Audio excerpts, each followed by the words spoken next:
അസ്സലാത്തു ഖൈറും മിനന്നൗം. നിസ്കാരത്തിലേക്ക് വാ, ഉറക്കിനേക്കാളും നല്ലത് നിസ്കാരമാണ്.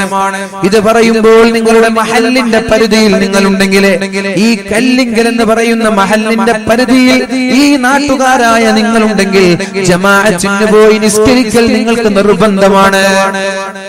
അങ്ങനെയാണ് നിസ്കരിക്കാൻ പഠിപ്പിച്ചത്.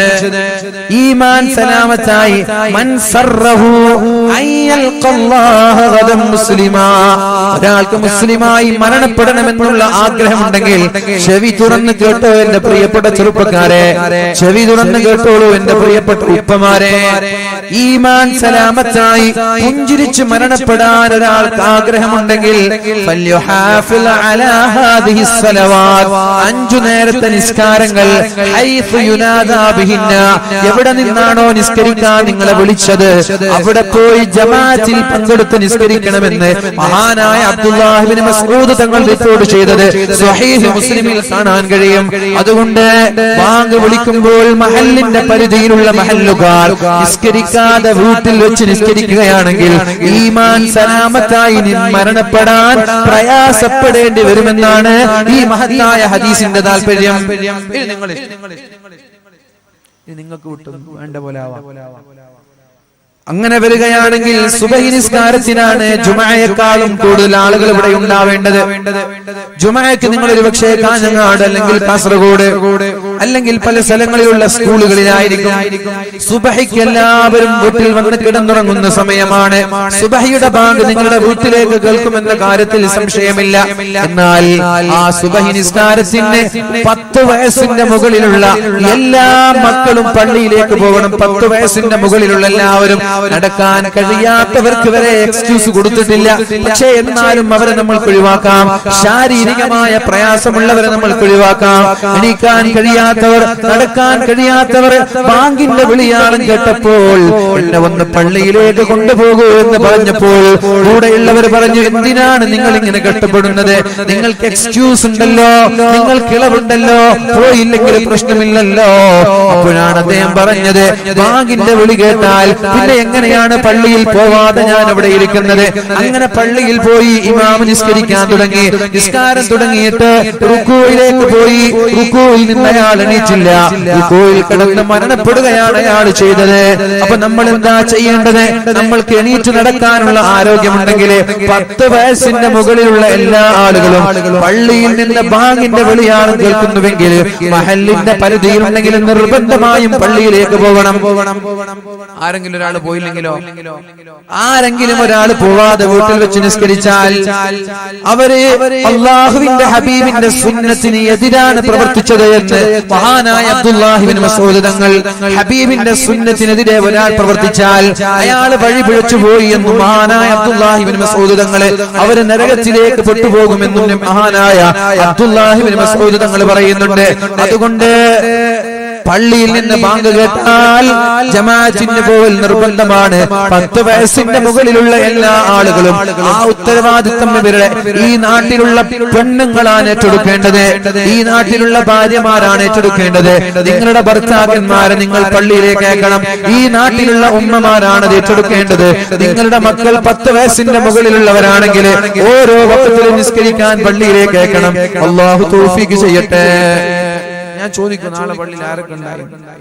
അപ്പൊ അറിയും വേദ നിങ്ങൾക്ക് ഉപകരിച്ചിട്ടുണ്ടോ ഇല്ലേ, അടുത്ത വർഷം വേദ വെക്കണോ വേണ്ടെന്നൊക്കെ തീരുമാനിക്കല് ഈ വേദ കഴിഞ്ഞിട്ട് മാറ്റമുണ്ടോ ഇല്ലേ നോക്കിയിട്ടാണ്. അല്ലാതെ വേദം എന്ന് പറഞ്ഞാൽ ഞങ്ങൾ എന്താ വിചാരിച്ച് കുറെ ഡെക്കറേഷൻ വെക്കലുന്ന? വേദം എന്ന് പറഞ്ഞാൽ മാറ്റങ്ങൾ ഉണ്ടാവാനാണ്. പറയുന്ന ആൾക്കും വേണം, കേൾക്കുന്ന ആൾക്കും വേണം. അല്ലാഹു രണ്ടാളെ നന്നാക്കി തരട്ടെ.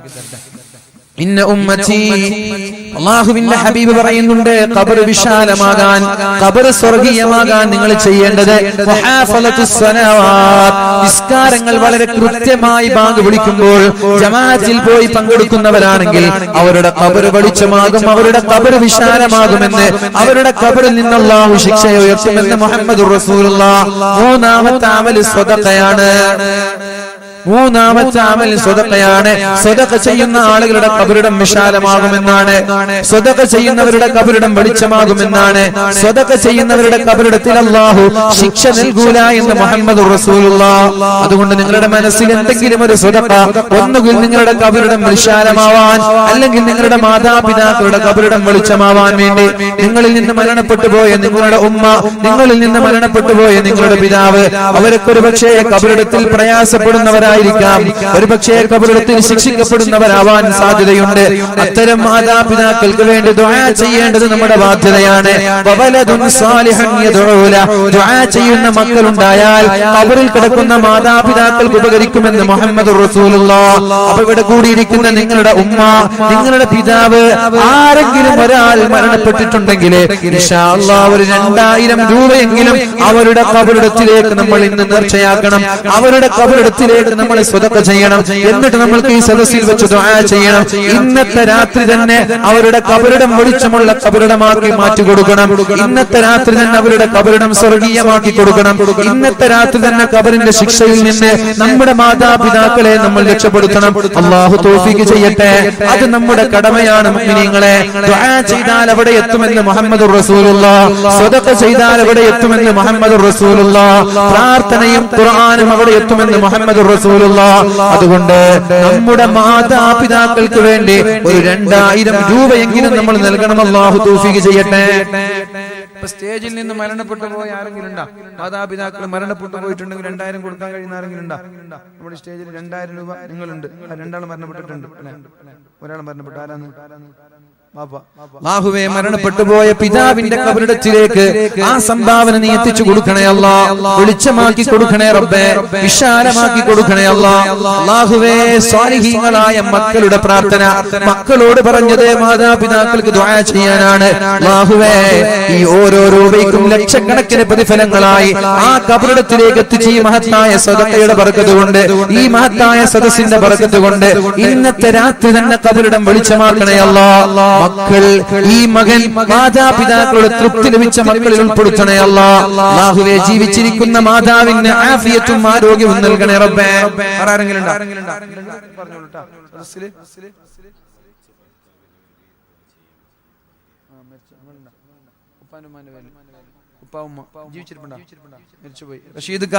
അതുപോലെ മരിച്ച ഭർത്താവിന്റെ പേരിൽ 2000 രൂപ സദസ്സിലുണ്ടെങ്കിൽ ഞാൻ 5 മിനിറ്റ് ചെലവഴിച്ചോട്ടെ. ഒന്നുമില്ല, ഞാനിത് എല്ലാ സദസ്സിലും എടുക്കുന്ന ഒരു സ്വതക്കയാണ്. സംഘാടകർക്ക് വേണ്ടിയിട്ടല്ല, നിങ്ങളുടെ മാതാപിതാക്കൾക്ക് വേണ്ടിയിട്ടാണ്. എല്ലാ സദസ്സിലും എടുക്കാറുണ്ട്. ഞങ്ങളുടെ അതിഞ്ഞാല് പ്രസംഗിച്ചപ്പോൾ കൊടുത്തിട്ടുണ്ട്. ഒരുപാട് ആളുകൾ മരണപ്പെട്ടവർക്ക് വേണ്ടിയിട്ട് 2000 കൊടുത്തിട്ടുണ്ട്. ജീവിച്ചിരിക്കുന്ന മാതാപിതാക്കളുടെ ആഫിയത്തിന് വേണ്ടിയിട്ടും കൊടുക്കുക. സദസ്സിലുണ്ടെങ്കിൽ ഒന്നും കൈപ്പൊക്കെ മരിച്ചുപോയ ഉമ്മയ്ക്ക് വേണ്ടിയിട്ടോ ഉപ്പയ്ക്ക് വേണ്ടിയിട്ടോ 2000 രൂപ കൊടുത്തിട്ട് ദുആ ചെയ്യാം. ഒരാള് ആരെ മരണപ്പെട്ട്? 2 വേറെ ആരെങ്കിലും ഉണ്ടോ? ഒന്ന് കൈപ്പൊക്കും. ഒരാളുണ്ട്. അൽഹംദുലില്ലാഹ്. ആരെ മരണപ്പെട്ട്? 2 ഒരാള് ബാപ്പ. വേറെ ആരുള്ള? സഹോദരിമാരുണ്ടെങ്കിലും എഴുതി കൊടുക്കണേ. വേറെ ആരുള്ള? ഇനി മരണപ്പെട്ടിട്ടില്ലെങ്കിൽ ജീവിച്ചിരിക്കുന്ന മാതാപിതാക്കൾക്കും കൊടുക്കാം. ജീവിച്ചിരിക്കുന്ന മാതാപിതാക്കളുടെ ആഫിയത്തിനും ആരോഗ്യത്തിനും വേണ്ടി കൊടുത്താൽ അത് നിങ്ങൾക്ക് തന്നെ കിട്ടും. എന്താ വെച്ചാല് അവർക്ക് രോഗം ഉണ്ടായാലും നിങ്ങൾ തന്നെ അവർ ഹോസ്പിറ്റലിൽ കൊണ്ടുപോകേണ്ടത്, ചികിത്സിക്കേണ്ടതൊക്കെ. അപ്പൊ അവർക്ക് രോഗങ്ങളൊന്നും വരാതിരിക്കാൻ വേണ്ടിയിട്ട് കൊടുക്കുക, ആഫിയത്തിനും കൊടുക്കുക. ഇനി ആരെങ്കിലും ഉണ്ടോ? ഞാൻ സമയമൊന്നും കളയൂല ഇതിനു വേണ്ടിയിട്ട്. ഒരു മിനിറ്റ് ഞാൻ നിങ്ങൾ പുരുഷന്മാരോട് ചോദിക്കും. ആരെങ്കിലും ഉണ്ടോ? സൈഡിലുള്ളവർ, സ്റ്റേജിലുള്ളവർ ആരെങ്കിലും ഉണ്ട്? ഇനി ഉമ്മയ്ക്ക് ഒരാളുണ്ട്. ഉമ്മ ആരെ മരണപ്പെട്ട്? ഒരാളല്ലേ? വേറെ ആരുള്ള? വേറെ ഒരാളുണ്ട്. ആരെ മരണപ്പെട്ട്? ഉപ്പ. പിന്നെ കൊടുത്തോളൂ. ഞാൻ പറഞ്ഞു, ഞാൻ സംഘാടകർക്ക് വേണ്ടിയിട്ട് പിരിവുണ്ടാക്കലില്ല, പിരിക്കലില്ല. അങ്ങനത്തെ പരിപാടി നമുക്കില്ല. സംഘാടകർക്ക് പൈസ ഉണ്ടാക്കി കൊടുക്കുന്നവരായിട്ടൊന്നും നമുക്കില്ല. ഞാനിതെല്ലാ സദസ്സും ചോദിക്കുന്നത് വെച്ചാൽ മരണപ്പെട്ടു പോയവർക്ക് നമ്മളല്ലാതെ പിന്നെ ആരും ദുആ ചെയ്യാനുണ്ടാവില്ല. എന്റെ ഉപ്പയ്ക്ക് ദുആ ചെയ്യാൻ ഞാനേ ഉണ്ടാവുള്ളൂ. ഞാനും എന്റെ ചേട്ടാനുജന്മാരും. വീട് കല്ലിങ്കൽ എന്നിട്ട് ഒരു കുഞ്ഞുമോനും വന്നിട്ട് കല്ലുദവിന്റെ ഉപ്പ മരണപ്പെട്ടിട്ടുണ്ട്, ദുആ ചെയ്യാൻ. അയാൾക്ക് എപ്പോഴും അന്ന് മരണപ്പെട്ടപ്പോൾ വന്നേക്കാം, പക്ഷെ ദുആ ചെയ്യൂല. മരണത്തിന് ശേഷം ഞാനേ ദുആ ചെയ്യണം. അതേപോലെ നമ്മുടെ മാതാപിതാക്കൾക്ക് വേണ്ടി നമ്മളല്ലാതെ വേറെ ഒരാളും ദുആ ചെയ്യൂല. നമ്മളത് ദുആ ചെയ്യണം. ഇനി നാളെ ഞാൻ മരണപ്പെട്ടാൽ എനിക്ക് വേണ്ടി ദുആ ചെയ്യാൻ എന്റെ മക്കളെ ഉണ്ടാവുള്ളൂ. അതുകൊണ്ട് 10 സ്ക്വയർ ഫീറ്റ് ഒക്കെ ഉണ്ട് ഇവിടെ. വീടിന് എത്ര വിശ്വാസം? 1 സ്ക്വയർ ഫീറ്റ് 1300. 10 സ്ക്വയർ ഫീറ്റ് 13,000 രൂപ. കുഞ്ഞു മുഹമ്മദ് അതുപോലെ പേര് പ്രശ്നമില്ല. ഇനി ഞാൻ വേദം തുടങ്ങട്ടെ. ഇനി ആരെങ്കിലും ഉണ്ടോ? സഹോദരിമാരുണ്ടെങ്കിൽ ഒന്ന് നിങ്ങൾ നിങ്ങളൊന്ന് ഇങ്ങനെ നടന്നോളൂ. എന്നിട്ടുണ്ടല്ലോ എല്ലാവരും കിട്ടിയ ശേഷം നമുക്കൊന്ന് ആത്മാർത്ഥമായിട്ട് ദുആ ചെയ്യാം. അല്ലാഹു മരണപ്പെട്ടവരുടെ ഖബറിടക്ക് അല്ലാഹു വെളിച്ചമാക്കി കൊടുക്കട്ടെ. നാളെ ഞാനും നിങ്ങളൊക്കെ മരണപ്പെട്ട് കിടക്കുമ്പോൾ ദുആ ചെയ്യാൻ മക്കള് വേണ്ടേ? നമ്മുടെ മക്കള് ദുആ ചെയ്യോ? നിങ്ങൾക്ക് തോന്നുന്നുണ്ടോ നമ്മുടെ മക്കള് ദുആ ചെയ്യോ? നമ്മൾ അവർക്ക് വേണ്ടി ദുആ ചെയ്തിട്ടുണ്ടോ? എങ്കിൽ ഇൻഷാ അല്ലാഹ് ദുആ ചെയ്യും. ഇല്ലെങ്കിൽ ഒരു കുഞ്ഞു മോൻ തിരിഞ്ഞു നോക്കൂല. നിങ്ങൾ കഴിയുമെങ്കിൽ എന്ത് ചെയ്യണമെന്നറിയോ? ഇടയ്ക്കിടെ നിങ്ങളുടെ ഉപ്പയുടെ കബറിടത്തിലേക്ക് നിങ്ങളുടെ മക്കളുടെ കൈയും കൂട്ടി പോകണമെന്ന് മഹാന്മാർ പറയാറുണ്ട്. മരണപ്പെട്ടു പോയ ഉപ്പയുടെ മരണപ്പെട്ടു പോയ ഉമ്മയുടെ കബറിടത്തിലേക്ക് മക്കളെ കൊണ്ടുപോകണം. മക്കളെ കൈയും പിടിച്ചു പോയിട്ട് അവിടെ നിന്നിട്ട് ദുആ ചെയ്യണം. അല്ലാഹുവേ എന്റെ ഉപ്പാക്ക് നീ പുറത്തു കൊടുക്കണേ അല്ലാഹ്. എന്നിട്ട് ഉമ്മയുടെ അടുത്തേക്ക് പോകണം. അല്ലാഹു എന്റെ ഉമ്മക്ക് പുറത്തു കൊടുക്കണേ റബ്ബേ. ഇത് നിങ്ങളുടെ മക്കൾ പഠിക്കും. നിങ്ങൾ മരണപ്പെട്ടാൽ നിങ്ങളുടെ മക്കളുടെ മക്കളുടെ കൈയും പിടിച്ചിട്ട് വരും. അല്ലാഹു എന്റെ ഉപ്പാക്ക് പൊരുത്തപ്പെട്ടു കൊടുക്കണേ അല്ലാഹ്. മക്കളുടെ ദുആ കൊണ്ട് കബറിൽ കിടക്കുന്ന മാതാപിതാക്കൾ രക്ഷപ്പെടുമെന്നാണ്. അല്ലാഹുവേ ഞങ്ങളുടെ മാതാപിതാക്കൾ മരണപ്പെട്ടു പോയവർക്ക് വേണ്ടി ഒരുപാട് പേര് ഹദിയ ചെയ്തിട്ടുണ്ട്. സഹോദരിമാരെ, നിങ്ങളും ഭർത്താവോ ഭാര്യയോ ആരായാലും ശരി, അല്ലാഹുവേ ഒരുപാട് ആളുകൾ ഇവിടെ സംഭാവന ചെയ്തിട്ടുണ്ട് റബ്ബേ. ഈ സംഭാവനകൾ അവരുടെ കബറിടങ്ങളിലേക്ക് നീ എത്തിച്ചു കൊടുക്കണേ അല്ലാഹ്. ഒരു സ്വഹാബി ഒരിക്കൽ കടന്നു വന്ന നബി തങ്ങളോട് ചോദിച്ചു, നബിയേ എന്റെ ഉമ്മ മരണപ്പെട്ടു പോയിരിക്കുകയാണ്. ഉമ്മ മരണപ്പെടുന്ന സമയത്ത് ഞാൻ വീട്ടിലില്ല. ഉമ്മയ്ക്ക് വേണ്ടി ഞാൻ സ്വതക്ക ചെയ്താൽ ഉമ്മയുടെ ഖബറിടത്തിലേക്ക് എത്തുമോ നബിയെ എന്ന് ചോദിച്ചപ്പോൾ അല്ലാഹുവിന്റെ ഹബീബ് പറഞ്ഞു, അതെ നീ സ്വതക്ക കൊടുത്തോളൂ, ഉമ്മയ്ക്ക് അത് ഉപകരിക്കുമെന്ന് പരിശുദ്ധ റസൂലുള്ളാഹ്. ആ സമയത്ത് സ്വഹാബി സ്വതക്ക ചെയ്തു. എന്ത്? അദ്ദേഹത്തിന്റെ വലിയൊരു തോട്ടമാണ് ഉമ്മയുടെ പേരിൽ സ്വതക്ക ചെയ്തത്. അതേപോലെ അല്ലാഹുവേ ഞങ്ങളുടെ മാതാപിതാക്കളിൽ ആരെങ്കിലും ഒരാൾ ഖബറിടത്തിൽ കിടന്ന് പ്രയാസപ്പെടുന്നുവെങ്കിൽ അവർക്ക് നിസ്കരിക്കാൻ കഴിയാത്ത രോഗമാണ് റബ്ബേ അത്. ഖുർആൻ ഓതാൻ കഴിയാത്ത രോഗമാണ് റബ്ബേ അത്. ഈ മക്കളുടെ പ്രാർത്ഥന, ഈ മക്കളുടെ സ്വതക്കകൾ അവരുടെ ഖബറിടത്തിലേക്ക് നീ എത്തിച്ചു കൊടുക്കണേ അല്ലാഹ്. അല്ലാഹുവേ അവരുടെ ഖബറിടം ശിക്ഷയുള്ള കബറിടമാണെങ്കിൽ ഇന്നത്തെ രാത്രി തന്നെ നീ വെളിച്ചമാക്കണേ അല്ലാഹ്. അല്ലാഹുവേ ഇന്നത്തെ രാത്രി തന്നെ നീ വെളിച്ചമാക്കണേ അല്ലാഹ്. ഇന്നത്തെ രാത്രി തന്നെ നീ സ്വർഗീയമാക്കണേ അല്ലാഹ്. ഇന്നത്തെ രാത്രി തന്നെ സ്വർഗീയ കവാടങ്ങൾ തുറന്നു കൊടുക്കണേ റബ്ബേ. ഇനി സ്വർഗീയ സുഖങ്ങൾ ആസ്വദിക്കുന്നവരാണെങ്കിൽ അല്ലാഹുവേ അവരുടെ ദറജയെ നീ ഉയർത്തണേ അല്ലാഹ്. ഉന്നതമായ പദവി നൽകണേ അല്ലാഹ്. അല്ലാഹുവേ ഞങ്ങളുടെ ജീവിച്ചിരിക്കുന്ന മാതാപിതാക്കൾ, ഞങ്ങൾക്ക് വേണ്ടി ത്യാഗം ചെയ്യുന്ന ഞങ്ങളുടെ ഉമ്മ, ഞങ്ങൾക്ക് വേണ്ടി പ്രയാസപ്പെടുന്ന ഞങ്ങളുടെ പിതാവ്, അവർക്ക് ആഫിയത്ത് നൽകണേ അല്ലാഹ്. ആരോഗ്യം നൽകണേ റബ്ബേ. എത്ര വൈകിയാലും മകൻ വരുമെന്ന് കാത്തിരിക്കുന്ന മാതാപിതാക്കൾ, അല്ലാഹുവേ അവർക്ക് ജീവിക്കുന്ന കാലത്തോളം ആഫിയത്തോടെയുള്ള ദീർഘായുസ്സ് നീ നൽകണേ റബ്ബേ. രോഗങ്ങൾ നൽകണേ റബ്ബേ. വല്ല അസുഖങ്ങളുണ്ടെങ്കിൽ പൂർണ്ണമായ ശിഫ നൽകണേ റബ്ബേ. ഈമാൻ സലാമത്തായി പുഞ്ചിരിച്ച് മരണപ്പെടാനുള്ള തൗഫീഖ് നൽകണേ അല്ലാഹ്. അതുകൊണ്ട് ഒരു മനുഷ്യനെ സംബന്ധിച്ചിടത്തോളം അവന്റെ നിസ്കാരം അവന്റെ പ്രകാശമാണ്. നിസ്കാരത്തിന്റെ വിഷയം വളരെ ശ്രദ്ധയോടെ വേണം. ഇനി മുതൽ അത് നിസ്സാരമായി കാണരുത്. ഇതുവരെ നിങ്ങൾക്ക് അറിഞ്ഞിട്ടില്ല എന്ന് വെക്കാം. അഫല്ലാഹു അമ്മാ സലഫ്, കഴിഞ്ഞതൊക്കെ അല്ലാഹു നമ്മൾക്ക് പുറത്തു തരട്ടെ. ഇനി നമ്മൾക്ക് അറിഞ്ഞുവല്ലോ 10 വയസ്സിന്റെ മുകളിലുള്ള ആളുകൾ നിർബന്ധമായും ജമാഅത്തിന് പള്ളിയിലേക്ക് പോയിരിക്കണം.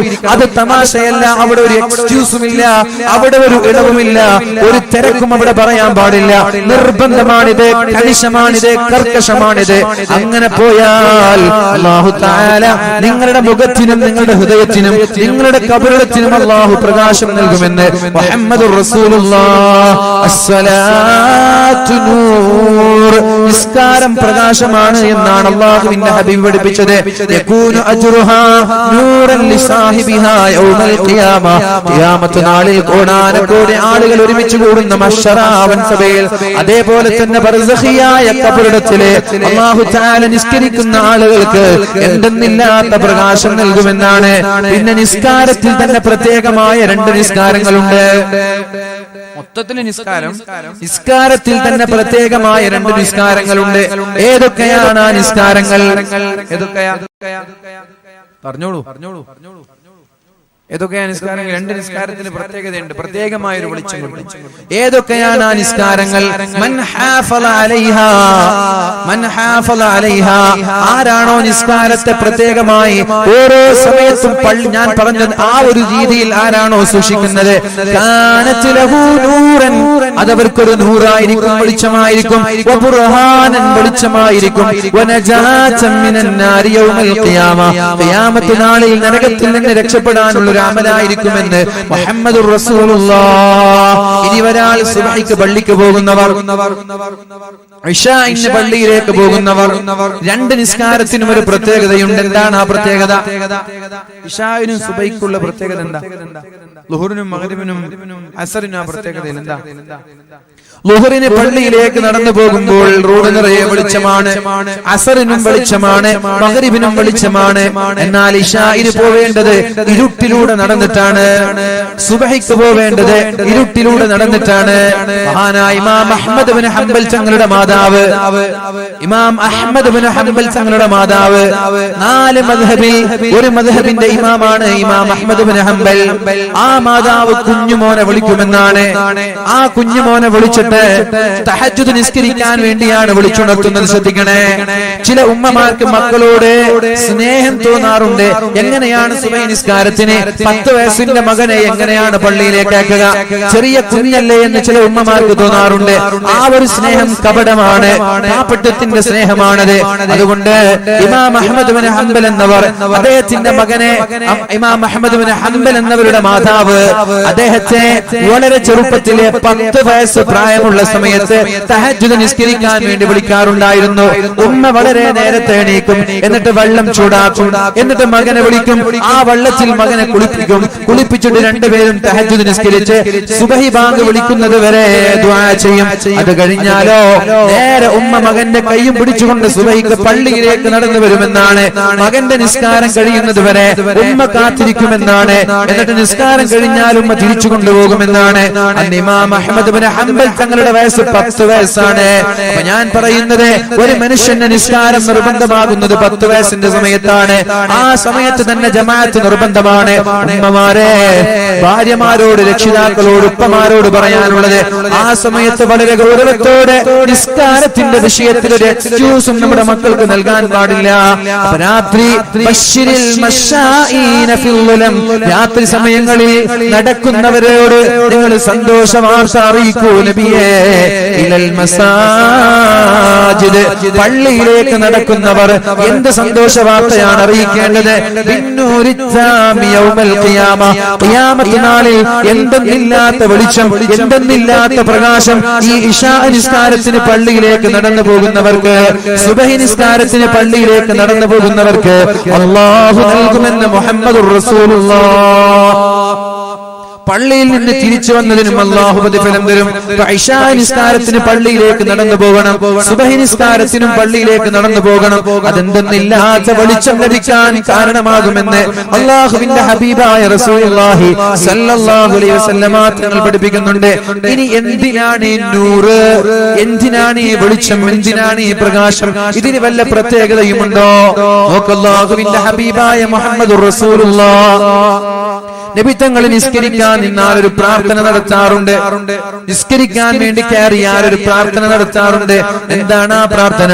അല്ലാഹുമ്മ ലക്കൽ ഹംദ്, അല്ലാഹുമ്മ ലക്കൽ ഹംദു അൻത നൂറുസ് സമാവാതി വൽ അർദ്. അല്ലാഹുവേ, സർവസ്തുതിയും നിനക്കാണ് റബ്ബേ. അൻത നൂറുസ് സമാവാതി വൽ അർദ്, ആകാശങ്ങളുടെ ഭൂമിയുടെ പ്രകാശമാണല്ലോ റബ്ബേ. ആകാശത്തിന്റെയും ഭൂമിയുടെയും വെളിച്ചമായ അല്ലാഹ്, നിനക്കാണ് സർവസ്തുതിയുമെന്ന് അല്ലാഹുവിന്റെ ഹബീബ് നിസ്കരിക്കാൻ വേണ്ടി നിന്നാൽ പറയാറുണ്ടായിരുന്നു എന്നാണ്. അതേപോലെ നബി തങ്ങളുടെ പ്രത്യേകമായ ഒരു ദുആ ഉണ്ട്. അല്ലാഹുമ്മ ജഅൽ ഫീ ഖൽബി നൂറാ വഫീ ബസരി നൂറാ വഫീ സമഈ നൂറാ വഅൻ യമീനി നൂറാ വഅൻ യസാരി നൂറാ വഫൗഖി നൂറാ വതഹ്തി نورا وأمامي نورا وخلفي نورا وعظم لي نورا. നബി തങ്ങളുടെ ദുആയാണ്. അല്ലാഹുവേ ഉറക്കെ ദുആ ചെയ്യലാരും നിങ്ങൾ തണുപ്പൊക്കെ പോട്ടെ. അല്ലാഹുമ്മ അല്ലാഹുമ്മ അല്ലിം ലീ അല്ലാഹുമ്മ ഇജ്അൽ ഫീ ഖൽബി നൂറാ. നിങ്ങൾ എന്റെ കൂടെ പറയുന്നതുകൊണ്ടാ സൗണ്ട് കേൾക്കാത്തത്? ഉറക്കെ പറയുന്നുണ്ടോ? നിങ്ങൾക്ക് എല്ലാവർക്കും മൈക്ക് വേണം? മൈക്ക് വേണം എല്ലാവർക്കും ഒരു മൈക്ക്. ഉറക്കെ പറഞ്ഞു നിങ്ങനെ നല്ല ശബ്ദം മുഖരിതമാണ്. അതേപോലെ തന്നെ അല്ലാഹുമ്മ ഇജ്അൽ ഫീ ഖൽബി നൂറാ. ഖൽബ് എന്ന് പറഞ്ഞാൽ ഹൃദയമാണ്. അല്ലാഹുവേ എന്റെ ഹൃദയത്തിൽ നീ വെളിച്ചം നൽകണേ അല്ലാഹ്. നബി തങ്ങൾ അങ്ങനെ ദുആ ചെയ്യണമെങ്കിൽ ഈ നൂറിന് എന്തോ ഒരു പ്രത്യേകതയുണ്ട്. ഹൃദയത്തിന് വെളിച്ചം തരണേ അല്ലാഹ്. പിന്നെ രണ്ടാമത്തേത് വഫീ ബസ്വരി നൂറാ. അല്ലാഹുവേ എന്റെ കണ്ണിന് നീ വെളിച്ചം നൽകണേ അല്ലാഹ്. കണ്ണിന് നൂറ് വേണമെന്നാണ്, കണ്ണിന് വെളിച്ചം വേണമെന്നാണ്. വഫീ അല്ലാഹുവേ എന്റെ ചെവിക്ക് നീ വെളിച്ചം നൽകണേ അല്ലാഹ്. എന്റെ ചെവിക്ക് നീ വെളിച്ചം നൽകണേ അല്ലാഹ്. വഅൻ യമീനി നൂറാ. എന്റെ വലതുഭാഗത്ത് നീ വെളിച്ചം നൽകണേ അല്ലാഹ്. വഅൻ യസാരി നൂറാ. എന്റെ ഇടതുഭാഗത്ത് നീ വെളിച്ചം നൽകണേ അല്ലാഹ്. വഫൗഖി നൂറാ. എന്റെ മുകൾ ഭാഗത്ത് നീ വെളിച്ചം നൽകണേ അല്ലാഹ്. വതഹ്തി നൂറാ. അല്ലാഹുവേ എന്റെ കാൽഭാഗത്ത് നീ വെളിച്ചം നൽകണേ അല്ലാഹ്. വഅമാമി നൂറാ. എന്റെ മുൻഭാഗത്ത് നീ വെളിച്ചം നൽകണേ അല്ലാഹ്. വഖൽഫി നൂറാ.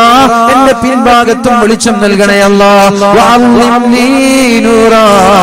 നൂറ് കൊണ്ട്, വെളിച്ചം കൊണ്ട്, പ്രകാശം കൊണ്ട് എന്നെ നീ പ്രത്യേകമായി ആവരണം ചെയ്യണേ അല്ലാഹ് എന്ന് മഹാനായ മുഹമ്മദുർ റസൂലുള്ളാഹ്.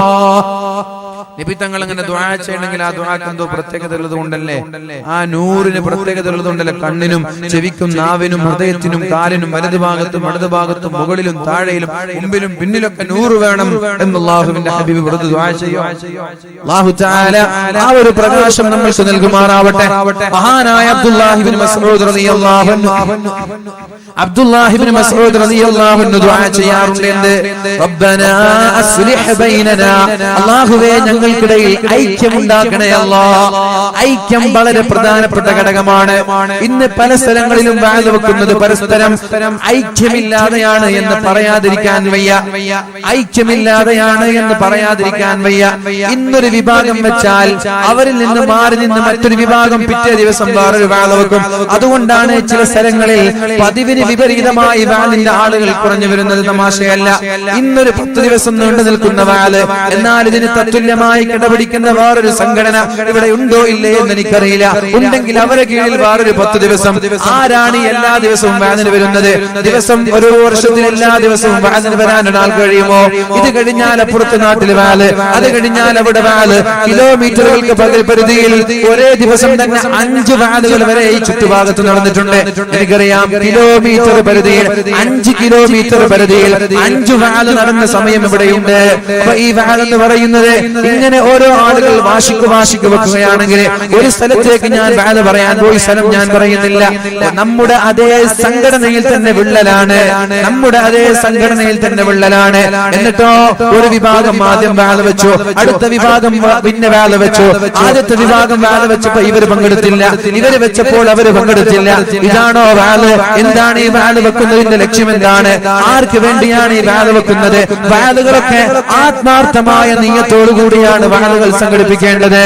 ജനങ്ങൾക്കിടയിൽ എന്തെങ്കിലും ഒരു നന്മ പറയുന്നവർക്കും മാറ്റം വേണം, കേൾക്കുന്നവർക്കും മാറ്റം വേണം. അല്ലാഹു നമ്മെ നല്ലവരിൽ ഉൾപ്പെടുത്തട്ടെ. അല്ലാഹു നമ്മെ നന്നാക്കി തരട്ടെ. അല്ലാഹുമ്മ അസ്ലിഹ് ബൈനനാ. അല്ലാഹുവേ ഞങ്ങൾക്കിടയിൽ നീ ഐക്യമുണ്ടാക്കണേ അല്ലാഹ്. വഹ്ദിനാ സബീലൽ ഇസ്ലാം. അല്ലാഹുവേ നല്ലൊരു മുസ്ലിമാക്കണേ റബ്ബേ. വനജ്ജിനാ മിനൽ ളുലുമാതി ഇലൻ നൂർ. അല്ലാഹുവേ ഇരുട്ടിൽ നിന്ന് വെളിച്ചത്തിലേക്ക് എന്നെ നീ നയിക്കണേ എന്ന് മഹാനായ അബ്ദുല്ലാഹി ഇബ്നു മസ്ഊദ് റളിയല്ലാഹു അൻഹു നിരന്തരമായി ദുആ ചെയ്യാറുണ്ടായിരുന്നു. അല്ലാഹുവേ നിന്റെ മഹാന്മാർ ചോദിച്ച ആ ഒരു പ്രകാശം ഞങ്ങൾക്ക് നീ നൽകണേ അല്ലാഹ്. അല്ലാഹുവേ ആ ഒരു വെളിച്ചം നീ ഞങ്ങൾക്ക് നൽകണേ അല്ലാ. വെളിച്ചം കിട്ടുന്ന മറ്റുള്ള പ്രത്യേകത ഇന്നലിൽ ഹസനതി നൂറാ ഇന്നലിൽ ഹസനതി നൂറൻ ഫിൽ ഖൽബി. ഓരോ നന്മ ചെയ്യുന്നതിനനുസരിച്ച് ഓരോ മനുഷ്യന്റെ ഹൃദയങ്ങളിൽ വെളിച്ചമുണ്ടാകുമെന്നാണ്. വളിയാഅൻ ഫിൽ വജ്ഹി, മുഖത്തെന്തെന്നില്ലാത്ത, ശ്രദ്ധിക്കണേ, മുഖത്തെന്തെന്നില്ലാത്ത പ്രകാശമുണ്ടാകുമെന്നാണ്. തഹജ്ജുദ് നിസ്കരിക്കുന്നവരുടെ മുഖത്തിലെ എന്തെന്നില്ലാത്ത വെളിച്ചമുണ്ടാകും. അതിന് ഫായിസ വേണമെന്നില്ല. ഫായിസ വേണമെന്നില്ല. നമ്മുടെ ചെറുപ്പക്കാരൊക്കെ ഗൾഫിൽ പോയിട്ട് ഫുള്ള് ഫായിസ ഇട്ടിട്ട് പാപം കുറച്ച് കഴിയുമ്പോൾ മുഖത്ത് കുരും വരും. ഇത് പിന്നെ കണ്ടിന്യൂ ഖിയാമത്ത് നാളോളം ആർക്കെങ്കിലും തുടരാൻ കഴിയോ? നിങ്ങൾക്ക് മനസ്സിലായോ? ഫായിസ എന്ന് പറഞ്ഞാൽ മനസ്സിലായോ? അറിയാത്തത് പോലെ ഒന്നും ഇരിക്കേണ്ട. നിങ്ങൾ ആർക്കും അത് അറിയാത്തത് ഫായിസ ഇട്ടിട്ട് വെളുക്കുമെന്നുള്ള കാര്യം സത്യം തന്നെയാണ്. പക്ഷെ വെളുത്ത ആളുകൾ ഇത് ഖിയാമത്ത് നാളോളം തുടരാൻ പറ്റുമോ? മുഖം ഫുള്ള് കുരു, ഉടക്ക കുരു. പിന്നെ അത് നിർത്തിയാ മുമ്പത്തേതിനേക്കാളും ഒത്തുപോകും. അപ്പൊ ഈ ഫായിസ് ഒന്നും വേണ്ട. നിങ്ങൾക്ക് വെളുക്കാൻ ഞാനൊരു വഴി പറഞ്ഞുതരാം. ഫായിസിനേക്കാളും പൈസക്ക് ചെലവില്ല. എത്ര 1000 രൂപ പൈസക്ക് ചെലവുണ്ടാവാൻ, ഇനി ചെലവില്ല. മുഖം വെളുക്കാനും മുഖം പ്രകാശിപ്പിക്കാനുള്ള വഴിയാണ് തഹജ്ജുദ് നിസ്കരിക്കുക എന്നുള്ളത്. മഹാനായ ഹസൻ റളിയല്ലാഹു അൻഹുവിനോട് ചോദിച്ചു, ഈ തഹജ്ജുദ് നിസ്കരിക്കുന്നവരുടെ മുഖത്ത് വെളിച്ചമുണ്ടാവാൻ, പ്രകാശമുണ്ടാവാനുള്ള കാരണം എന്ത് എന്ന് ചോദിച്ചു. അപ്പോൾ അദ്ദേഹം പറഞ്ഞ മറുപടി, തഹജ്ജുദ് എന്നുള്ളത് അല്ലാഹുവിന്റെ നൂറിന്റെ ഒരു ഭാഗമാണ്. തഹജ്ജുദ് എന്ന് പറയുന്നത് അല്ലാഹു നൂറാണ്. അല്ലാഹു നൂറുസ് സമാവാതി വൽ അർദ്, ആകാശഭൂമികളുടെ നൂറാണ്, പ്രകാശമാണ് അല്ലാഹു. ആ പ്രകാശത്തിന്റെ ഒരു അംശമാണ് തഹജ്ജുദ്. തഹജ്ജുദ് നിസ്കരിക്കുന്ന ആളുകൾക്ക് അല്ലാഹുവിന്റെ നൂറിൽ നിന്നൊരു നൂറ് കിട്ടുകയാണ്. അതാണ് അവരുടെ മുഖത്ത് എന്തെന്നില്ലാത്ത വെളിച്ചമുണ്ടാകുന്നത് എന്ന് മഹാനായ ഹസൻ റളിയല്ലാഹു അൻഹു പറയുന്നുണ്ട്. അതുകൊണ്ട് ഇന്നലിൽ ഹസനതി നൂറാ, നമ്മുടെ നന്മകൾക്ക് നൂറുണ്ട്. വലിയാഅൻ ഫിൽ വജ്ഹി, നന്മ ചെയ്യുന്നതിനനുസരിച്ച് മുഖത്തിന്റെ ഒരു പ്രകാശം ഉണ്ടാകുമെന്നാണ്. അല്ലാഹുവേ നീ ഞങ്ങൾക്ക് ആ ഒരു പ്രകാശം നൽകണേ അല്ലാ. അതുപോലെ തന്നെ പ്രകാശം ലഭിക്കാനുള്ള മറ്റൊരു അമല് ഇന്നൽ മുഖ്സിതീന ഇൻദല്ലാഹി അലാ മനാബിറ മിൻ നൂർ. നീതിമാന്മാരായാൽ ഭരണാധികാരികൾ നീതിമാന്മാരാവണം, വീട്ടിലുള്ള മാതാപിതാക്കൾ നീതിമാന്മാരാവണം, മക്കളോട് നീതിയോട് പെരുമാറണം, പെണ്ണ് ഒന്നിൽ കൂടുതൽ കെട്ടിയാൽ നീതിയോട് പെരുമാറണം, പള്ളി കമ്മിറ്റി ഭാരവാഹികൾ നീതിയോട് പെരുമാറണം, സംഘടനാ നേതാക്കൾ നീതിയോട് പെരുമാറണം, നിയമപാലകർ നീതിയോട് പെരുമാറണം, മന്ത്രിമാർ നീതിയോട് പെരുമാറണം, രാഷ്ട്രീയ നേതാക്കൾ നീതിയോട് പെരുമാറണം. എല്ലാവരും നീതിയോടെ പെരുമാറിയാൽ അല്ലാഹു തആല അവർക്ക് നൽകാൻ പോകുന്നത് നല്ല മനോഹരമായ വെളിച്ചമുള്ള മിമ്പറായിരിക്കുമെന്ന് മുഹമ്മദുർ റസൂലുള്ളാഹ്. നീതിമാന്മാരായ ആളുകൾക്ക് നല്ല വെളിച്ചമുള്ള പ്രകാശമുള്ള മിമ്പറുകൾ നൽകുമെന്നാണ്. അതേപോലെ തന്നെ പ്രകാശം ലഭിക്കുന്ന മറ്റൊരു അമലാണ് പരസ്പരം സ്നേഹിക്കുക എന്നുള്ളത്. ആണ് പെണ്ണിനെ സ്നേഹിക്കലല്ല, പ്രേമത്തിന്റെ കഥകളല്ല ഈ പറയുന്നത്. പ്രേമത്തിന്റെ കഥ ഒന്നുമല്ല. സ്കൂളിൽ പോയാൽ ആരോട് മിണ്ടണം, ആരോട് മിണ്ടാൻ പാടില്ല എന്ന് തീരുമാനിക്കുന്നത് സ്കൂളിലുള്ള സീനിയർ വിദ്യാർത്ഥികളായ കാലമാണിത്. ഇൻസൈഡ് ധരിക്കാൻ ഇൻസൈഡ് ചെയ്യാൻ പാടുണ്ടോ, അഴിക്കാൻ പറയുന്നത് സീനിയർ വിദ്യാർത്ഥികൾ, ഷൂ ധരിക്കരുത് എന്ന് പറയുന്നത് സീനിയർ വിദ്യാർത്ഥികൾ, മീശ പഠിക്കണമെന്ന് പറയുന്നത് സീനിയർ വിദ്യാർത്ഥികൾ. എന്താ സീനിയർ വിദ്യാർത്ഥികൾക്ക് കോളേജ് ആരെങ്കിലും എഴുതി കൊടുത്തിട്ടുണ്ടോ? ഇത്തരം റാഗിങ്ങൾക്കെതിരെ നിരന്തരമായി ശ്രദ്ധിക്കണം. അവിടെ വിട്ടുവീഴ്ചയ്ക്ക് തയ്യാറാവുകയും വേണ്ട. കാരണം ഇതൊന്നും അനുവദിച്ചു കൊടുക്കേണ്ട വിഷയങ്ങളല്ല. നമ്മുടെ മക്കളാണ് ഈ തോന്നിവാസങ്ങൾ ചെയ്യുന്നത്. എന്തേ നീ കഴിഞ്ഞ വർഷം ജൂനിയർ ആയിരുന്നില്ലേ? നിനക്കെന്തേ സീനിയർ ആകുമ്പോൾ എന്ത് പ്രത്യേകതയാണുള്ളത്? പഠിക്കാൻ വരുന്ന വിദ്യാർത്ഥികളെ പഠനത്തിൽ നിന്ന് തടയുന്ന തോന്നിവാസങ്ങൾക്ക് കൂച്ചുവിലടേണ്ടത് ഇവിടുത്തെ രക്ഷിതാക്കളുടെയും നിയമപാലകരുടെയും ധാർമ്മികമായ അവരുടെ കടപ്പാടാണ് എന്ന് മനസ്സിലാക്കണം. അവിടെ ഒരു എക്സ്ക്യൂസ് വേണ്ട, അവിടെ ഒരു ഒത്തുതീർപ്പും വേണ്ട. അത്തരം ആളുകൾക്ക് കർശനമായ ശിക്ഷ വാങ്ങിച്ചു കൊടുക്കാനും നമ്മൾ തയ്യാറാവണം. ഇവിടെ കാസർഗോഡ് നിന്ന്, കാഞ്ഞങ്ങാട് നിന്ന്, കണ്ണൂർ നിന്ന് മംഗലാപുരത്തേക്ക് പോകുന്ന ട്രെയിനിൽ വരെ നിരന്തരമായി റാഗിങ്ങുകൾ നടക്കാറുണ്ട്. എന്തൊരു ക്രൂരമായിട്ടാണ് അടിക്കുന്നത്. എനിക്കറിയാം, എന്റെ ഒരു സുഹൃത്ത്, അദ്ദേഹത്തിന്റെ മകൻ ചെന്നൈയിൽ പഠിക്കാൻ പോയപ്പോ അവിടെയുള്ള സീനിയർ വിദ്യാർത്ഥികൾ റാഗിംഗ് ചെയ്തതിന്റെ പേരിൽ മാനസികമായ അസ്വസ്ഥത കൊണ്ട് മിണ്ടാൻ കഴിയുന്നില്ല, മിണ്ടുന്നില്ല, ടെൻഷനാണ്, ഒരു മൂലയിൽ ഒതുങ്ങി കൂടുകയാണ്. പഴയ പ്രസരിപ്പില്ല, സംസാരമില്ല. ഇത് ഇതൊക്കെ എന്തിനാണ് ഈ ആഭാസങ്ങൾ ചെയ്യുന്നത്? എന്ത് രസമാണ് ഇതിലൊക്കെ നമുക്ക് കിട്ടുന്നത്? സീനിയർ വിദ്യാർത്ഥികളോട് പറയാനുള്ളത്, നിങ്ങൾ ഇത് ചെയ്തിട്ടുണ്ടെങ്കിൽ ഇതിനേക്കാളും വലുത് നിങ്ങൾ അനുഭവിക്കും ഇനിയുള്ള കാലങ്ങളില്. അതുകൊണ്ട് ചെയ്യരുത്, ഇത്തരം ആഭാസങ്ങൾ നമ്മൾ ചെയ്യരുത്. മറ്റൊരാളുടെ ശരീരത്തിലേക്ക് തൊടാനുള്ള സമ്മതം അല്ലാഹു തന്നിട്ടില്ല. ഹറാമാണത്. റബ്ബിന്റെ കോടതിയിൽ സമാധാനം ചോദിക്കാതെ, അവർക്ക് മാപ്പ് നൽകാതെ രക്ഷപ്പെടാൻ കഴിയില്ല. നമ്മുടെ നാളത്തെ മഹ്ശറയ്ക്ക് ഒരു പ്രത്യേകതയുണ്ട്. നമ്മുടെ അമൽ നമ്മുടെ ഉമ്മയ്ക്ക് കൊടുക്കാൻ കഴിയില്ല. ഞാൻ ചെയ്ത അമലിന്റെ ഉമ്മയ്ക്ക് കൊടുക്കാൻ കഴിയില്ല. ഞാൻ ചെയ്ത അമലിന്റെ മക്കൾക്ക് കൊടുക്കാൻ കഴിയില്ല.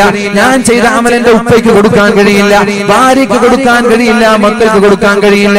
പക്ഷേ ഞാൻ ചെയ്ത അമലുകൾ എന്റെ ശത്രുക്കൾക്ക് വാരിക്കോരി കൊടുക്കുന്ന ലോകമാണ് മഹ്ശറ എന്ന് പറയുന്നത്. എന്റെ ശത്രുക്കൾ എന്റെ അമലും കൊണ്ടുപോകും. എന്റെ ഉമ്മയ്ക്ക് ഒരു അമല് കൊടുക്കാൻ എനിക്ക് കഴിയില്ല. നാളെ എന്റെ മക്കൾക്ക് കൊടുക്കാൻ കഴിയില്ല. എന്നാൽ എന്റെ ശത്രുക്കൾ, ഞാൻ ചീത്ത പറഞ്ഞവർ, ഞാൻ അടിച്ചവർ, ഞാൻ ഗീബത്ത് പറഞ്ഞവർ, ഞാൻ നമീമത്ത് പറഞ്ഞവർ, ഞാൻ ഫസാദ് പറഞ്ഞവർ, അവരൊക്കെ കൂട്ടം കൂട്ടമായി വന്നിട്ട് അല്ലാഹുവിന്റെ കോടതിയിൽ എന്റെ അമലുകൾ ഓരോന്നോരോന്ന് പൊറുക്കി കൊണ്ടുപോകുന്നത് അവസാനം ഒന്നുമില്ലാതെ നിസ്സഹായനായി നിൽക്കുന്ന അവസ്ഥ നിങ്ങൾ ഓർത്തു നോക്കണം. അതുകൊണ്ടാണ് അല്ലാഹു തആല യൗമുത് തഗാബുൻ എന്നതിന് പേരിട്ടത്. കടം കൊടുക്കുന്ന ദിവസമാണത്. ആ സമയത്ത് റാഗിങ്ങിന്റെ ആളുകൾ സമാധാനം പറയാതെ രക്ഷപ്പെടാൻ കഴിയില്ല. അത് കോളേജുകളെ റാഗിംഗ് ആണെങ്കിലും ശരി, അതേപോലെ കല്യാണ റാഗിങ്ങുകളാണെങ്കിലും ശരി, ബോധമുണ്ടാവണം. നമ്മൾ ചെയ്തതൊക്കെ നമ്മൾ അനുഭവിക്കാൻ പോവുകയാണ്. എന്താണോ നീ ചെയ്യുന്നത് അതൊക്കെ നീ അനുഭവിക്കുമെന്ന് മുഹമ്മദ് റസൂലുള്ളാഹ്. അപ്പൊ പരസ്പരം സ്നേഹിക്കുക. ആണും പെണ്ണും തമ്മിലുള്ള പ്രേമല്ല. നമ്മൾ ആണുങ്ങളെ, പെണ്ണുങ്ങളെ ഒരാളെ സ്നേഹിക്കാൻ. എനിക്ക് ഇന്നാലിന്ന ഒരാളെ ഇഷ്ടമാണ്. റഷീദ് ഖാൻ ഇഷ്ടമാണ്. അല്ലേ? റഷീദ് ഖാൻ ഭയങ്കര ഇബാദത്തുള്ള ഒരു മനുഷ്യനാണ്. അല്ലാഹുവിന്റെ ദീനിൽ എനിക്ക് ഇഷ്ടമാണ്. ഇയാളെ കയ്യിൽ പൈസ ഉണ്ടല്ല, പൈസ ഉണ്ടെങ്കിൽ അറിയില്ല. അതുകൊണ്ട് അയാൾ എനിക്ക് ഇഷ്ടം. എന്നിട്ട് അങ്ങനെ ഇഷ്ടം തോന്നിയാൽ അയാളോട് പോയിട്ട് പറയണമെന്നാണ്, എനിക്ക് നിങ്ങളെ ഇഷ്ടമാണ് എന്ന് പറയണമെന്നാണ്. അങ്ങനെയാണ് അള്ളാന്റെ മാർഗത്തിൽ സ്നേഹിക്കണം. പൈസ കണ്ടിട്ടോ സ്ഥാനമാനങ്ങൾ കണ്ടിട്ടൊന്നുമല്ല. ദീനിൽ ഒരാൾ ഇഷ്ടപ്പെട്ടു. ആ ഒരു സ്നേഹം കാരണം എന്റെ മാർഗത്തിൽ സ്നേഹിക്കുന്ന ആളുകൾ അവർക്കും പ്രകാശത്തിന്റെ മിമ്പറുകളുണ്ട്. അമ്പിയാക്കൾക്ക് അസൂയ തോന്നും, അമ്പിയാക്കൾക്ക് അസൂയ തോന്നും, ശുഹദാക്കൾക്ക് അസൂയ തോന്നും. ഇങ്ങനെ ഒരു മിമ്പർ, വലിയൊരു സിംഹാസനത്തിൽ, പ്രകാശിക്കുന്ന സിംഹാസനത്തിൽ ഇരുന്നിട്ട് ഇങ്ങനെ കാലും വെച്ചിരിക്കുമ്പോ അമ്പിയാക്കൾ ആരാണാവോ ഇത്, രക്തസാക്ഷികളൊക്കെ ആരാണാവോ ഇത് എന്ന് ചോദിക്കുമ്പോ പറയും, ഇവർ അല്ലാഹുവിന്റെ മാർഗത്തിൽ സ്നേഹിച്ചവരാണ്. ഒരാളെ സ്നേഹിക്കാൻ കാരണം അയാളുടെ ദീനായിരിക്കണം. അങ്ങനെ സ്നേഹിച്ചാൽ അല്ലാഹു റബ്ബ് സുബ്ഹാനഹു വ തആല ആ ഒരു പ്രകാശം നമ്മൾക്ക് നൽകുമെന്നാണ് ഞാൻ എന്റെ വാക്കുകൾ സമ്മതിക്കാൻ പോവുകയാണ്. ഞാൻ ഇതുവരെ ചർച്ച ചെയ്തത് മുഖത്തിന് പ്രകാശം ലഭിക്കുന്ന അമലാണെങ്കിൽ, ഇനി ഹൃദയവും മുഖവും കറുത്തു പോകാനുള്ള അമലുകൾ പറയാൻ വിശദീകരിക്കുന്നില്ല. നമ്മുടെ ഹൃദയവും മുഖവും കറുത്തു പോകാൻ ചില അമലുകളുണ്ട്. ഒന്ന് കസ്റത്തുൽ കലാം, ഒരുപാട് സംസാരിച്ചാൽ ഹൃദയം കറുത്തു പോകും.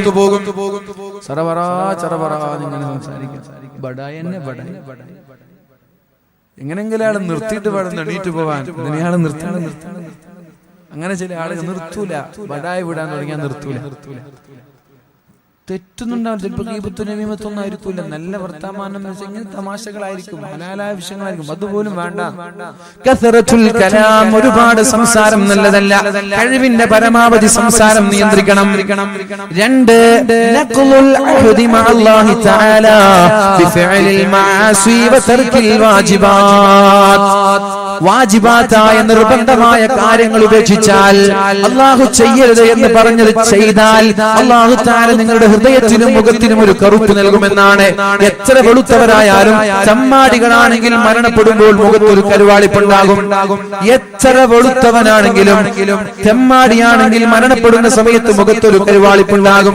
എന്നാൽ എത്ര കറുത്തവനാണെങ്കിലും നല്ല മനുഷ്യനാണെങ്കിൽ മരണപ്പെടുമ്പോൾ ഒരു വെളിച്ചമുണ്ടാകും. ഇതൊക്കെ നിങ്ങൾക്ക് അനുഭവിക്കാൻ കഴിയും. നിങ്ങൾക്കിത് കാണാൻ കഴിയും. മൂന്നാമത്തെ വിഷയം ഒരുപാട് ചിരിക്കാൻ പാടില്ല, ചിരി പാടില്ല, ചിരി വർദ്ധിക്കാൻ പാടില്ല. തമാശ മാത്രം, ചിരി മാത്രം അത് വേണ്ട. തമാശ കുറച്ചൊക്കെ ആവാം, ഒരുപാട് വേണ്ട. ഒരുപാട് ചിരിച്ചാൽ നിങ്ങളുടെ ഹൃദയം ചത്തുപോകുമെന്ന്, കറുത്തുപോകുമെന്ന് മുഹമ്മദുർ റസൂലുള്ളാഹ്. മഹാനായ ഹസനുൽ ബസരി തങ്ങൾ ഒരു ചെറുപ്പക്കാരന്റെ സമീപത്തു കൂടെ നടന്നു പോവുകയാണ്. അദ്ദേഹം ഇങ്ങനെ ചിരിക്കുകയാണ്. വിറ്റക്കടിക്കുമ്പോ കസേര കടിച്ചു ചിരിക്കും ചില ആളുകൾ. വിറ്റക്കടിച്ചാൽ അപ്പുറത്തുള്ള ആളുടെ പുറം പൊളിക്കും അടിച്ചിട്ട്. വിറ്റാണ്, വിറ്റിൽ ചിരിച്ചാണ്. പാവത്തിൽ ചിരിച്ചടിക്കാൻ കഴിയോ? ചുടിയൊക്കെ ഉണ്ടെങ്കിൽ അങ്ങനെ തീർത്താൻ മതി. നല്ല വിറ്റടിക്കുമ്പോ നല്ലൊരു അടി കൊടുത്ത. അപ്പൊ മഹാനായ ഹസനുൽ ബസരി തങ്ങൾ ഒരു ചെറുപ്പക്കാരന്റെ സമീപത്തുകൂടെ നടക്കുകയാണ്. അദ്ദേഹം ഇങ്ങനെ ചിരിച്ചുകൊണ്ടിരിക്കുകയാണ്. കുറച്ചാളുകളുള്ള ഒരു സദസ്സാണത്.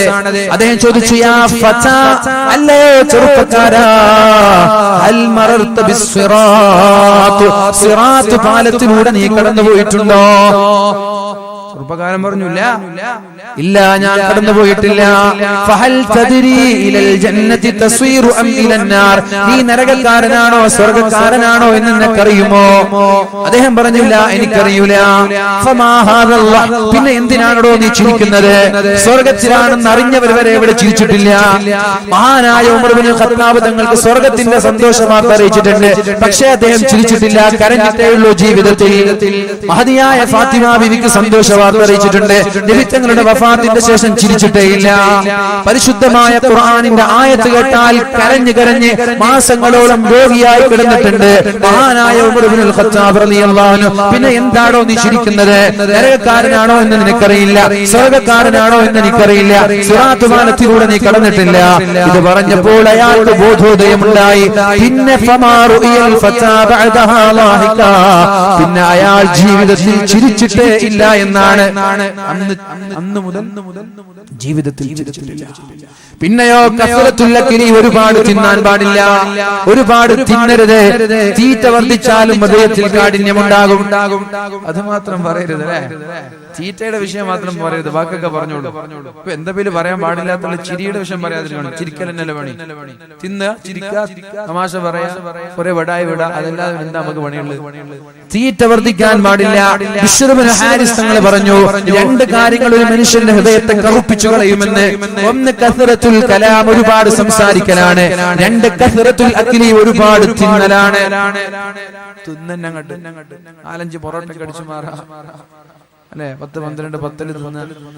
തീറ്റയുടെ കാര്യത്തിൽ ഒരു നിയന്ത്രണം വേണം. ഇന്ന് നിങ്ങൾ എത്രയാണോ തിന്നുന്നത് അതിന്റെ പകുതിയാവണം നാളെ മുതൽ തിന്നേണ്ടത്. ഒരു 10 പത്തലൊക്കെ രാവിലെ നാസ്തയ്ക്ക് തിന്നുന്നവരുണ്ടോ അവിടെ അല്ലേ? 10 പത്തലൊക്കെ തിന്നുന്ന ആൾ ഇഷ്ടം പോലെ ഉണ്ടാവും. അപ്പൊ അവരെന്ത് ചെയ്യാം? നാളെ മുതൽ 5 പത്തല്, 5-10, 3-4 പൊറോട്ടൊക്കെ തിന്നുന്ന ആള് 2ആക്കി ചുരുക്കുക, 2 തിന്നവർ 1ആക്കി ചുരുക്കുക. നമ്മളിപ്പോൾ എത്രയാണോ തിന്നുന്നത് അതിന്റെ നേരെ പകുതിയാക്കി ചുരുക്കിയാൽ ഞാൻ പറയാം, നിങ്ങൾ പല രോഗങ്ങളിൽ നിന്നും രക്ഷപ്പെടും. നിങ്ങൾക്ക് രോഗങ്ങൾ ഉണ്ടാവൂല, പല രോഗങ്ങളിൽ നിന്നും നിങ്ങൾ രക്ഷപ്പെടും. ഷുഗർ പോലെ, കൊളസ്ട്രോൾ പോലെ, യൂറിക് ആസിഡ് പോലെ ഏത് രോഗങ്ങളാണെങ്കിലും പകുതിയിലധികം രോഗങ്ങളിൽ നിന്നും നിങ്ങൾ രക്ഷപ്പെടും. അതോടൊപ്പം ജിമ്മിന് പോകണമെന്നില്ല, നിങ്ങളുടെ വയറ് കുറയും. വലിയ വലിയ വയറിൽ നിന്ന് നമ്മൾ രക്ഷപ്പെടും. കസറത്തുൽ അക്ലി, ഒരുപാട് തിന്നാൻ പാടില്ല. അഞ്ചാമത്തേത് കസറത്തുൽ ദുനൂബി, ഒരുപാട് തെറ്റ് ചെയ്യാൻ പാടില്ല. തെറ്റ് ചെയ്യുന്നതിനനുസരിച്ച് ഹൃദയം പുറത്തുപോകുമെന്നാണ്. ആറാമത്തേത് സുഹ്ബത്തുസ് സൂഇ, ചീത്ത കൂട്ടുകെട്ടുകൾ ഉണ്ടാവാൻ പാടില്ല. ചീത്ത ചങ്ങാതിമാരിൽ നിന്ന് മാറ്റി നിർത്തണേ. ഈ സമയത്ത് ഇവിടെ ഇരിക്കുന്ന ആണുങ്ങളോട്, അവിടെ ഇരിക്കുന്ന സ്ത്രീകളോട് എനിക്ക് പറയാനുള്ളത്, നിങ്ങൾ നിങ്ങളുടെ ചങ്ങാതിമാരെ കുറിച്ച് 1 മിനിറ്റ് ഒന്ന് ആലോചിക്കുക. നിങ്ങളുടെ ചങ്ങായിമാരെ കുറിച്ച് ആലോചിച്ചു. നിങ്ങൾക്കൊക്കെ ഉണ്ടാവും ചങ്ങായിമാർ. ഒന്നാലോചിക്കും, നിങ്ങളുടെ ബെസ്റ്റ് ഫ്രണ്ട് 2-3 ചങ്ങായിമാരുടെ മനസ്സിൽ ഇങ്ങനെ ആലോചിക്കും. അടുത്ത ചങ്ങാതിമാരട്ടോ ആലോചിച്ചോ. പെണ്ണുങ്ങളും ആണുങ്ങളെല്ലാം ആലോചിക്കും. സ്കൂളും മദ്രസയും ഗൾഫും ഒക്കെ ഏറ്റവും ബെസ്റ്റ് 3 ചങ്ങായിമാരാണ്. കിട്ടിയിട്ടുണ്ടാവൂലേ? കിട്ടിയില്ലേ? 3 ചങ്ങായിമാർ കിട്ടിയില്ലേ? തടിയുള്ള ചങ്ങായിമാരാണ്, പെട്ടെന്ന് കിട്ടാതിരിക്കുന്നത്. ഓക്കെ, ഇനി ഞാൻ ചോദിക്കട്ടെ, ആ ചങ്ങാതിമാർക്കുള്ള നല്ല വിശേഷണങ്ങൾ എന്തൊക്കെയാണ്? ആ ചങ്ങാതിമാര് തിയേറ്ററിൽ പോകുന്നവരാണോ? ആ ചങ്ങാതിമാര് പ്രണയത്തിൽപ്പെട്ടവരാണോ? ആ ചങ്ങാതിമാര് കഞ്ചാവിന്റെ ആളുകളാണോ? ആ ചങ്ങാതിമാര് ഹറാം ചെയ്യുന്നവരാണോ? വ്യഭിചാരത്തിന്റെ ആളുകളാണോ? എങ്കിൽ ഇന്നത്തോടുകൂടി സലാം പറഞ്ഞേക്കും. സലാം അലൈക്കും. അല്ല, നിങ്ങളുടെ ചങ്ങാതിമാർ നിസ്കാരത്തിന് കൃത്യമായി വരുന്നവരാണ്, ഖുർആൻ ഓതുന്നവരാണ്, നിങ്ങളോട് നന്മ പറഞ്ഞു തരുന്നവരാണ്, നിങ്ങളെ തിന്മയിൽ നിന്ന് മാറ്റി നിർത്തുന്നവരാണ് എങ്കിൽ മാഷാ അല്ലാഹ് ആ ചങ്ങാതിമാരോട് പറഞ്ഞേക്ക്, ഇന്നി ഉഹിബ്ബുക ഫില്ലാ, അല്ലാഹുവിന്റെ മാർഗ്ഗത്തിൽ ഞാൻ നിന്നെ സ്നേഹിക്കുന്നു എന്ന്. എന്നാൽ അല്ലാഹു തആല മനോഹരമായ പ്രകാശത്തിന്റെ സിംഹാസനങ്ങൾ നാളെ ഒരുക്കി തരുമെന്ന് മുഹമ്മദുർ റസൂലുള്ളാഹ്. അപ്പൊ ഞാൻ പറയാൻ, ചങ്ങാതിമാരാണ് ഓരോ മനുഷ്യനെയും മോശമാക്കുന്നത്. തിയേറ്ററിൽ പോകാൻ തുടങ്ങുന്നത് വീട്ടിൽ നിന്നല്ല, ഉപ്പയും ഉമ്മയും മക്കളെല്ലാം തിയേറ്ററിലേക്ക് കൊണ്ടുപോകുന്നത്. ഉപ്പയും ഉമ്മയും മക്കളും കൊണ്ടിട്ട് തിയേറ്ററിൽ പോകും. കാസർഗോഡ് തിയേറ്ററിൽ പോയാലും ഓർമ്മ ഉണ്ടാവും, തിരിച്ചു വരൂല അവര്. പെണ്ണുങ്ങളെങ്ങാനും കാസർഗോഡ് ഭാഗത്ത് തിയേറ്ററിൽ പോയാലും, എന്നാൽ കോഴിക്കോട് ആ ഭാഗത്തൊക്കെ നിരന്തരമായിട്ട് പർദ്ദ ധരിച്ച പെണ്ണുങ്ങൾ തിയേറ്ററിൽ പോകും. ഇവിടെ ഏതെങ്കിലും ഒരു തിയേറ്ററിൽ പോയാൽ അപ്പൊ കല്ലെറിയും. നമ്മുടെ ഈമാന്റെ ഭാഗമാണെന്ന് കാസർഗോഡ്. ഇവിടെ ഒരു വീട്ടിൽ നിന്ന് ഉമ്മയും ഉപ്പയും തിയേറ്ററിലേക്ക് കൊണ്ടുപോകൂല. പിന്നെ ആരാണ് തിയേറ്ററിലേക്ക് കൊണ്ടുപോകുന്നത്? ചങ്ങാതിമാരാണ്. ചങ്ങാതിമാരെ കൊണ്ടുപോവാ, സ്കൂളിൽ നിന്നോ ഫാമിലിയിൽ നിന്നോ മദ്രസയിൽ നിന്നുള്ള ചങ്ങാതിമാരെ തിയേറ്ററിൽ കൊണ്ടുപോവാ. കഞ്ചാവ് പഠിപ്പിക്കുന്നത് വീട്ടിൽ നിന്നല്ല, ചങ്ങാതിമാരാണത്. വ്യഭിചരിക്കാൻ പഠിപ്പിക്കുന്നത് തിയേറ്ററല്ല, ചങ്ങാതിമാരാണ്. വീട്ടല്ല, ചങ്ങാതിമാരാണ്. അങ്ങനെ ഏത് ചിന്മകളിൽ നമ്മൾ പെടുന്നുണ്ടെങ്കിലും അതിന്റെ പ്രധാനപ്പെട്ട കാരണക്കാര് ചങ്ങാതിമാരാണ്.